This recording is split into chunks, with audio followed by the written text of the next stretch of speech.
We got Johnny V and Big Earl in studio with us tonight from Premium Draft. I know Big Earl was in the band roulette last night. Johnny, were you in it? I was there. You were there, but I wasn't. So you went out for support, moral support for your bandmates, and to drink beer. Yeah, he's a big advocate for that. I know. We had Mike Woods on a couple weeks ago talking about the band roulette, and that just from the stuff I saw on Facebook, sounds like it went over pretty well.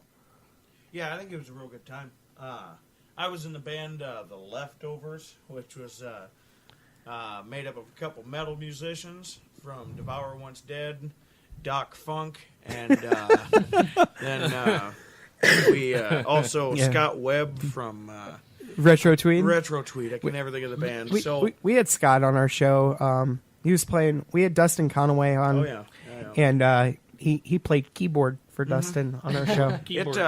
Keyboard. It's amazing, the whole concept of, and I made sure to thank Mike Woods for taking all of us, the way I look at it, pretty well established local musicians and making us all garage bands again. All of a sudden, you're out of your comfort zone, making music that we're not planning on doing. And this is something maybe we should ask when Mike was on, but it's like, how did you even come up with that concept? It's just like, think about roulette one day. It's like, I really like music. Let's just put one in the chamber and spin it and see what happens. I don't even think he likes guns. It worked out, though. Like, with my group, joking around about a name, The Leftovers kind of came up because I wasn't even there. The last two people chosen that were drawn, the last two people were Chris Dolphin from Devour Once Dead and Doc Funk. That was it. And Chris went up to Mike and was like, "This isn't a band, man. We need more people." And me and Scott were listed as specialty players to just, I only wanted to be in, like, the background of a band playing harmonica, and that was it. It was like, can I at least get, the last two? And so we got those, and then he had asked his bassist and vocalist for Devour Once Dead, Vince, to come in, and band happened. Did you, for that, did you guys come up with your own original? Or we came with 4 originals. Okay. 2 of them were ones that I had kind of written. One was a couple of years ago on our I think it was the Songs for the Stranded album. We were going to have a hidden track because the guy that records us, Brent Whithoff, I don't know, he really liked the one Bo Diddley kind of thing I was writing. And either way, we wrote it to be a hidden track. We didn't use it for that. I've always just kind of had it. And then another one was kind of an idea that I had that I never did anything with. Mm-hmm. And brought both of them out, dusted them off a little bit, and threw them into the band roulette band. I got some songs here for you. Go ahead and play some of these songs. Well, so Chris Dolphin was, he made a comment the first week. He's like, I really don't want to do metal songs. Everyone kind of wanted to do this to get out of what they usually do. Mm-hmm. I by no means have ever wanted to pursue another band to be like a front man or anything, because I don't ever see myself doing that. So it was way different for me, but he was like, I really don't want to play really heavy, medley type stuff. And I was like, well, I got a song that is way different than that. Let's do a Bo Diddley beat, because first off, we only had a week to learn it. Bo Diddley beat's great for that. And then, it was way different than metal by, all realms. So worked out. And then, of course, you guys had Doc Funk. Yeah. Who's kind of a legend. And I'm not going to lie, we got together and I told Chris, it's like, on any of the songs, I don't care how it works out, we got to give Doc a solo. We got to give him a drum solo. He's got to do a drum solo. And we told him to just go wild on that Bo Diddley style one that I had. We're like, we're going to give you a little bit of, we're going to give you a nod, and you just do it. Just go for it. And it worked out. So you guys are Premium Draft. Half of them. Half draft. Half draft. It's a light draft. Light draft. Made from a microbrew. So it's not like a lager. It's light draft. So Nearly 64 right there. How long have you guys been together? The first Battle of the Bands was in 2008. Was what we actually came together for. So I don't know math, but I'm guessing He's the math guy over no. there. I think this year we're going. That was. It was 2007. So we should be going on about 8 years of being together. And the first time, realistically, we had kind of played a little bit, here and there, but had never really, done a whole lot with it. I went to Wayne State, and they had a Battle of the Bands. We're like, oh, let's, throw something together for the Battle of the Bands. And it was pretty god-awful, to be honest. But, we stuck it out. We wanted to keep kind of playing. But no matter what, we still kind of wanted to play. We, after we actually didn't even place. I want to give you this Cinderella story. Like we didn't go there to win and totally won it. No, we went there wanting to win and got dead last. And we kept going. That summer we ended up.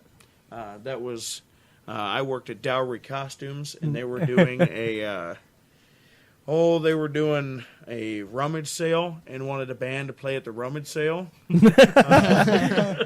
And go big or go home. Yep. All right. Yep. And Diane Widener, the owner of the Dowry, asked, what would you guys need to get paid? And I asked John, and John's like, just say we want some hot dogs or free food. So, looking back on our career, our first paying gig was by food. The takes new terms as the term starving musicians. Yeah. Do I look like I'm starving, though? Yeah. No. We're all pretty heavy.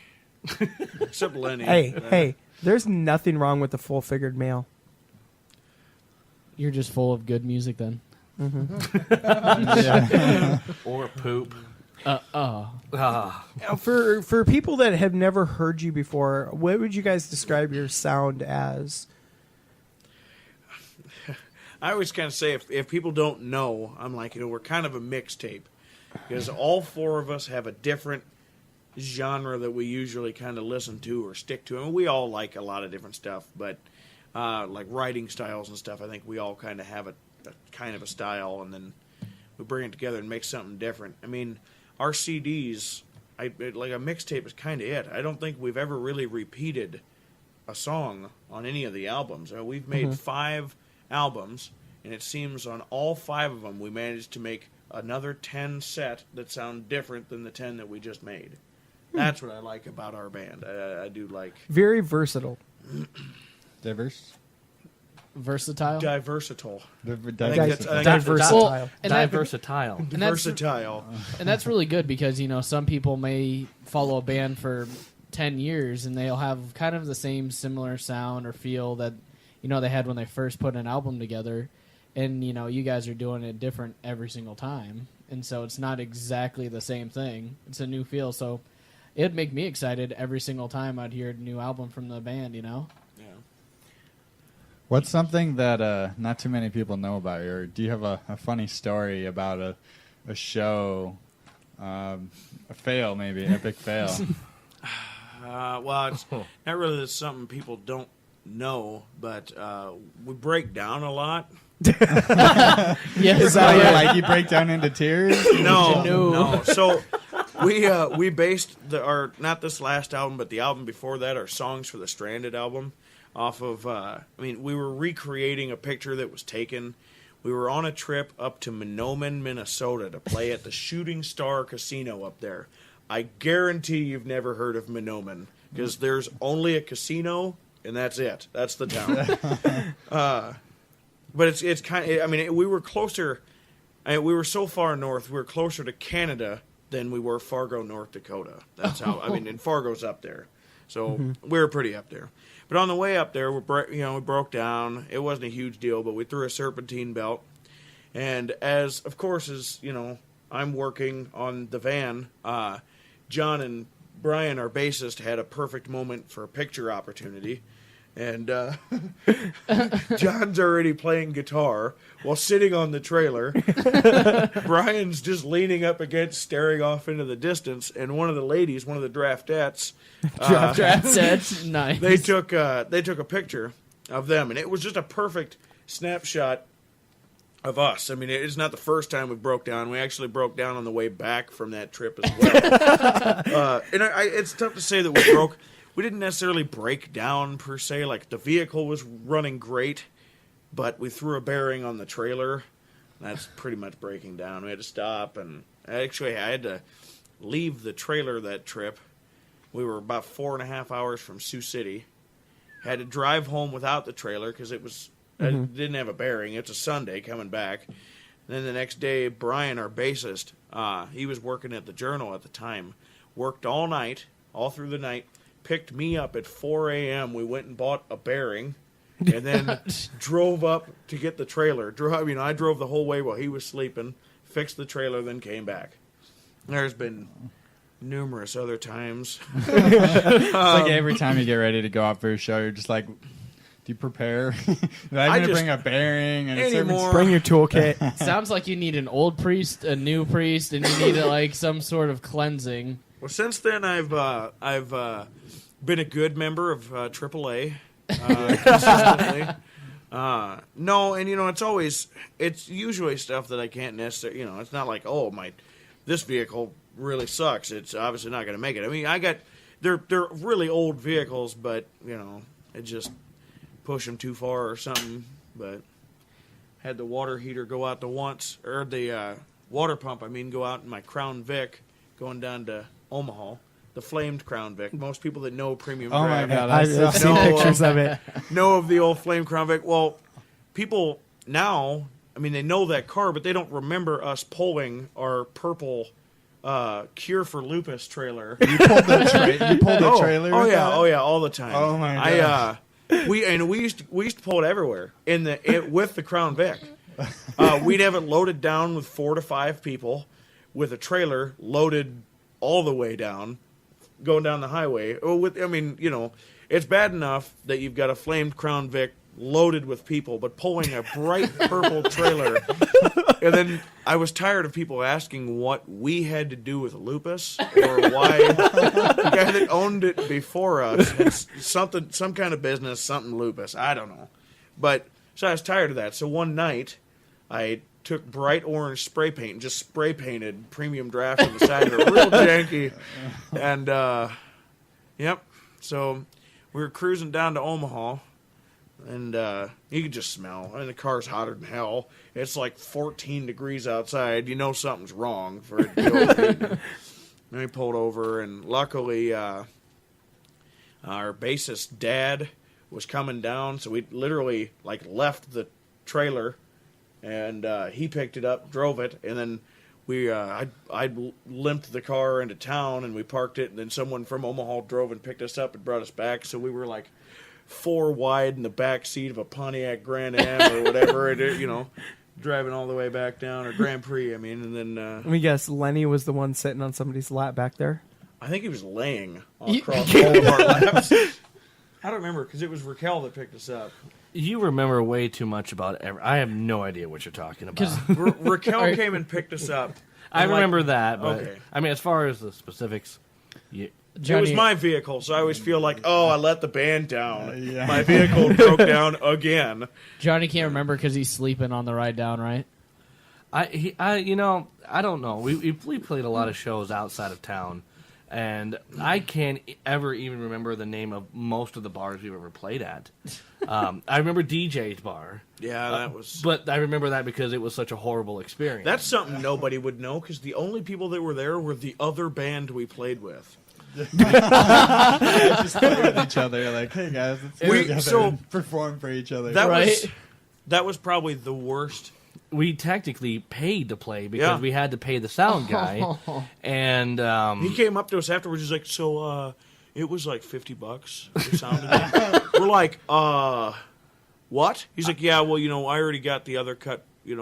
For the bar paid the rest, but you guys owe me $50." We're like, All right. we paid I we paid $50 after paying to drive here and to home, and I would have asked him to disconnect the sound, and it's like we could just play all straight up acoustics if it's just the bands. It's funny that you mentioned that because we killed the breaker a couple of times that night too. No, everything that could have went wrong. I'm surprised we all didn't break a string and didn't break a drum head. And so you guys have been, as Earl said, you guys have been together since around 2007, right? Yeah.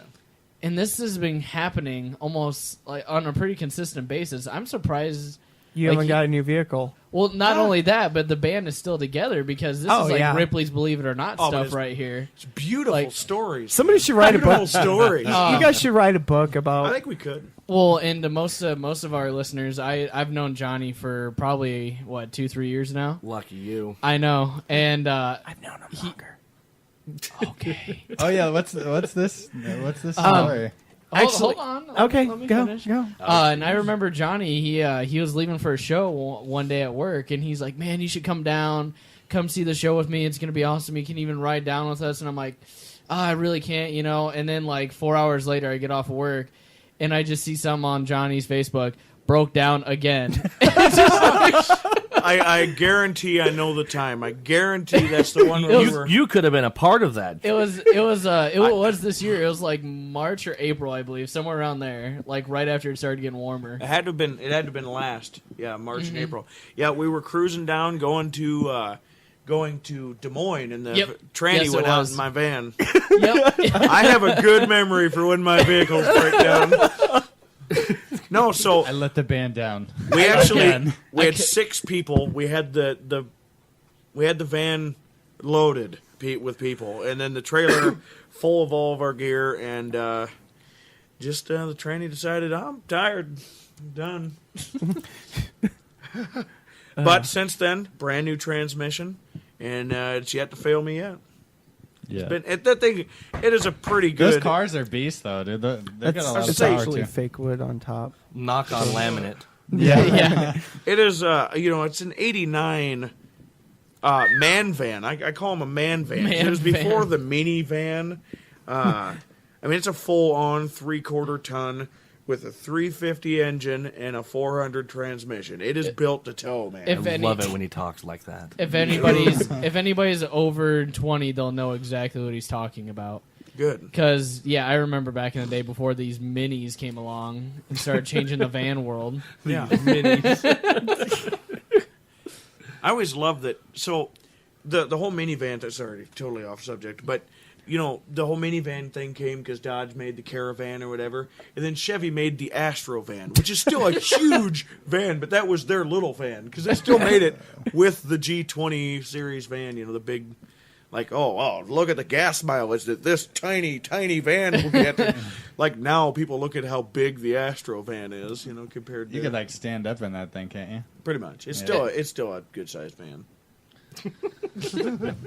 So are you guys going to do us a little performance today on the show, or? I thought we just brought him to look cool. Oh, okay. Just hanging out with them.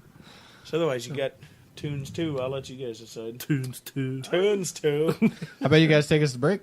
Yeah. Play a little something. What do you want to do? What do you want to do? You do pistol. We'll do pistol. Pistol. All right. All right. This is a premium draft playing Pistol.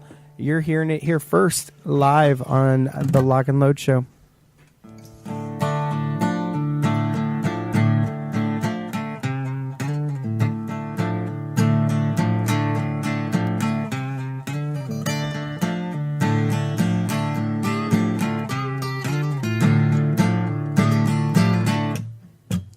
I'm gonna buy me a pistol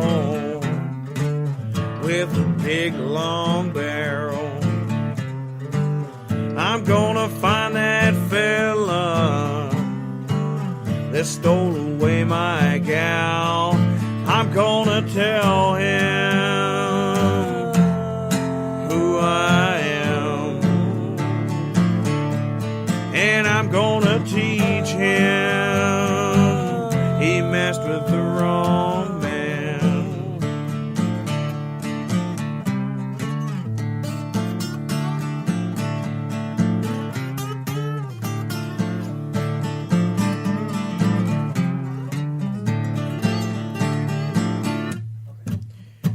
if you see my woman roaming through your town, won't you tell her that a joyride has run out of ground? I'm gonna take her home with me.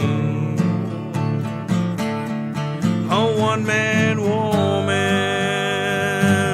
is what she's supposed to be. After all that we had been through, we had pushed and shoved. What happened to the passion? What happened to the love?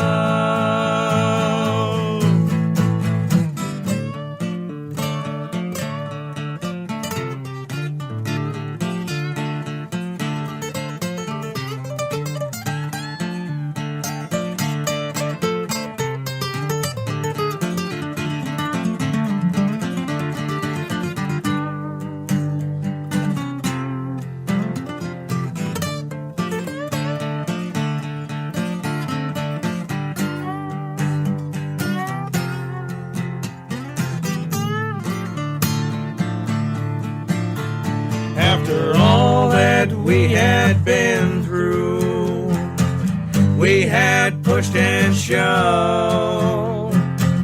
What happened to the passion? What happened to the love?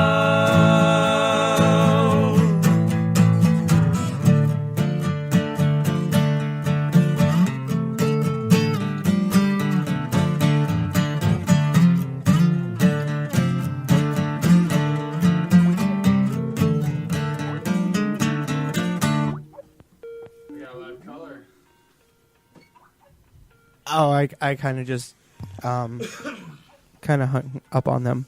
But that was Pistol by Premium Draft. I have no idea who that was. It looked like a telemarketer's number. Jerks. How dare they interrupt our jam session? They were listening and they wanted to interrupt the performance. Yeah. Yeah. Who did you vote for? We're just a couple last things. Where do you guys get your like musical influences when dealing with writing and coming up with, your own stuff? Sometimes I'll just see a really nice poop in the toilet and just go, man, I gotta write a song about this. Let me ask you this then. Do you have any stories about road travels? Pooping? Besides Any breaking songs- down? No, any songs about Oh. the struggles with I that? don't think so. No. It seems like gonna it's such happen. a. It's I was gonna say. It Now I seems, know what I'm writing about. yeah. Wow, Brandon, you just influenced an artist to write a new hit. No, I'll mess around on guitar and I'll kind of come up with finally come up with a little bit of a riff or something, and I'll play it over and over and over and over and over and get tired of it and get mad that I can't think of something. Then I'll play it a little bit more, then I'll come up with something, then hate it. And then finally it'll come around time to where we need to record. I'm like, oh, I got this, and So it's a Just goes vicious with And you cycle. hate it at that point. and You're I like, hate it. I yeah, always hate it. And they're like- like, this is awesome, you like man. this? You're like, whatever, this thing is crap. I never like it until then I hear it like later. I'm like, wow, that was pretty good. Yeah, that's mine. I like that. So the process of coming up with different song ideas by yourself is a vicious cycle in Oh, your yeah. head. I like it way better if I'm like, oh, I kind of got this guitar. What do you like? And then John will like take it and run with it and make it a good song or something. Well, instead of a sandwich, instead of right? just mine, Yeah. instead of Turned it deluxe. well, like what I've noticed about Johnny, he just on the spot he will jump and he'll just start playing something. He's like, yeah, that's pretty good, and then he'll just keep going and building off of it. I think some of the better tunes, and I think John would agree with this. Some of the better tunes that when it comes down to it, I think if we all kind of work together on it, I think some of the better ones we've had, it'll be one where like I'll have some kind of a riff and John will make a melody for it and write the lyrics for it, or something like that. There's been times where Brian will have kind of a riff and then we'll all write it together. I think those are the better tunes, and if I write it, it's going to sound just like something that I would write. Like I like that we all kind of bring our own writing to the table on it, I suppose. suppose. I love I love how you guys bring in the harmonica in your guys' songs. It's just, like sitting there listening to like, rock or whatever, and then all of a sudden to hear a harmonica, it's, bringing that, like what kids play with, and that, because I remember having like one of those plastic harmonicas or the kazoo and stuff like that, and then just bringing it though, and then on stage, we're coming up with a song and performing it and having success. When you think like a rock band, drums, bass, guitar, and that, but just something as simple as a harmonica. When I was in high school, everyone was learning guitar. Everyone I knew learning guitar about the same time. I was like a sophomore in high school, and everyone's like, "Oh yeah, I really want to learn guitar." And I don't know how the hell I was literally my first harmonica. I was at a Cracker Barrel with my friend Matt Murray, and I was like, "Dude, I should buy this harmonica." And it was like $6 or something. Just one of your really chintzy, child's ones. Yeah. And I played it, and I was like, I really liked it. I think I could do this. I could play guitar like everybody else, or I could pick something different, and maybe make something out of it. And I I just think started playing harp. And I think it gives you guys a more of a uniqueness compared to a lot of other bands by just incorporating the mouth harp that you like to call Mouth harp into the harmonica. Metal mouth. I'm a big fan of the harmonica myself, actually. Mm-hmm. Billy Joel, and he played a little bit of that. I kind of grew up on that. He may not be the best, I don't know, but like when I hear that, that's kind of a it always name that adds comes to my head. just adds a little bit. I mean, I like that. I mean, people associate like Bob Dylan with playing harmonica, and if you're going into like it depends on what kind of harmonica you want. If you like Bob Dylan's harmonica, I totally like that, but you can't expect every harmonica player to be like John Popper from Blues Traveler or something like that. I mean, that's right. Insane. The only other harmonicas I know, harmonica players in town, are very just blues driven, and I love blues harmonica. But I learned playing with rock bands, so I play I play just a different approach to it, and I'm sure.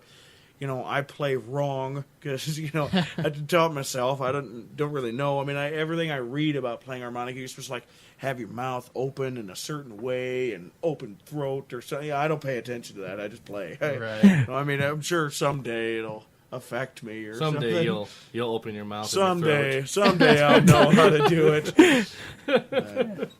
Well, for our listeners, they can find you guys on Facebook, facebook.com/Premium Draft. Also, they're up on Reverb Nation. There's some music up there for you guys. That's reverbnation.com/Premium Draft. Do you guys want to do one more and send us to break, or actually go to the break this time? You want to whip out the harmonica? Yeah. There we go. We'll get a taste of that. I'm kind of excited.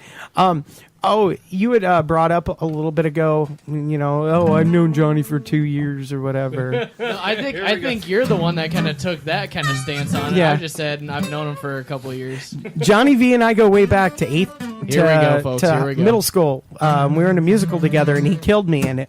Yeah, you did. I did. You did. I did.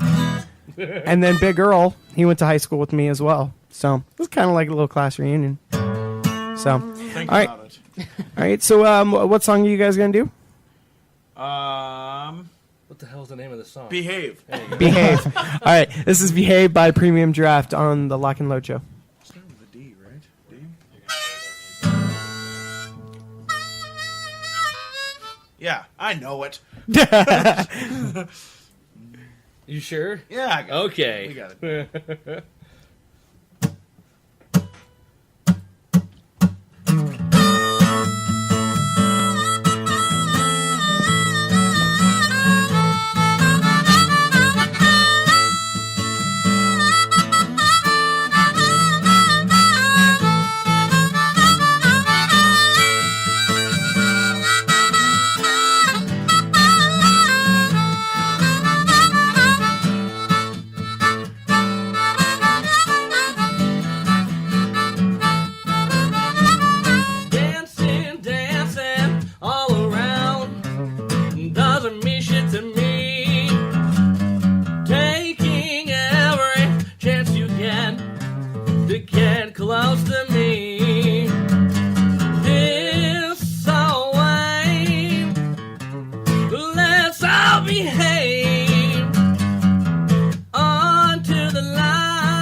not take you then, I can't take you now. Until now, we never ever made a sound.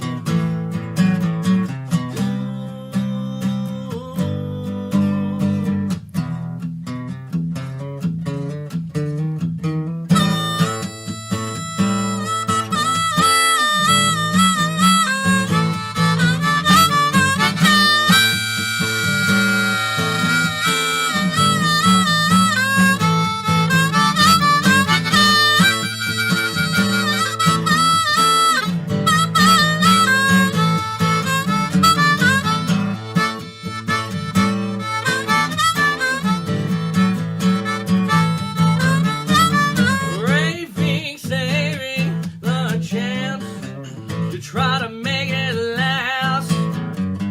Holding, showing your way, and try to hold the past. There's some way we can all behave until the light go out.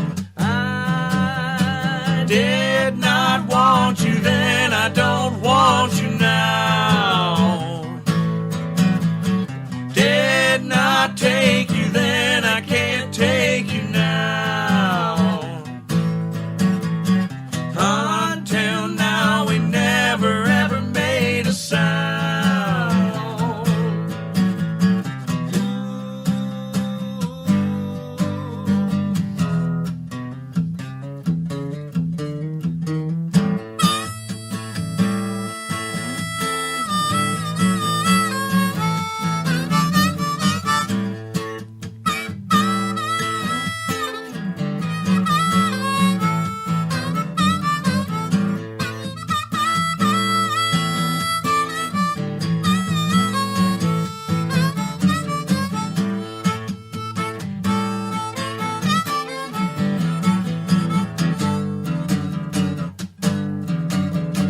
Did not want you then, I don't